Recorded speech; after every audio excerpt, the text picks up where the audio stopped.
பேசுறேன். கலைஞர் டிவில இருந்தா சொல்லுங்க மேடம். உங்க வைஃப் இங்க வந்திருக்காங்க குழந்தைகளை கூட்டிட்டு. ரேஷன் கடைக்கு தான் போறேன்னு சொல்லிட்டு போனேன். அப்ப அவங்க போய் சொல்றாங்களா? சீனி பருப்பு ஆயில் வாங்கிட்டு வரேன்னு சொல்லிட்டு போனேன். என்ன காரணம்? இன்ஸ்டாகிராம்ல ஒரே ரீல்ஸா போட்டுட்டே இருக்கா, அதான் காரணம். சரி, ஒரு மனுஷன் வேலைக்கு போயிட்டு ஒரு 10 நிமிஷம் கழிச்சு வந்தா ஒரு போன் 2 போன் அடிக்கலாம், 200 போன் அடிக்கா. டெய்லி சிக்கன் ரைஸ் வாங்கிட்டு வர சொல்றா.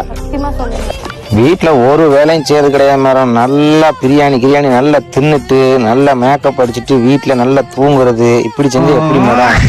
எனக்கு புரியுது. நல்ல சுத்தமா மண்டையை கழுவி அனுப்பி விடுங்க மேடம். குடும்பத்துக்குள்ள சண்டை வர்றது சகஜம்தான். அதுக்கு இல்லாம உங்ககிட்ட வரலாமா? உங்ககிட்ட வரலாமா? கழுவி அனுப்பி விடுங்க மேடம். குடும்பத்துக்குள்ள சண்டை வர்றது சகஜம்தான். அதுக்கு இல்லாம உங்ககிட்ட வரலாமா? உங்ககிட்ட வந்து கோழி முடிஞ்சிருமே. அப்பா வேற கூட்டு போயிருக்கா. அப்பா பாருங்க ஓனாமா இருக்காரு பாருங்க. நான் கலைஞர் டிவில இருந்து லட்சுமி ராமகிருஷ்ணன் பேசுறேன். கலைஞர்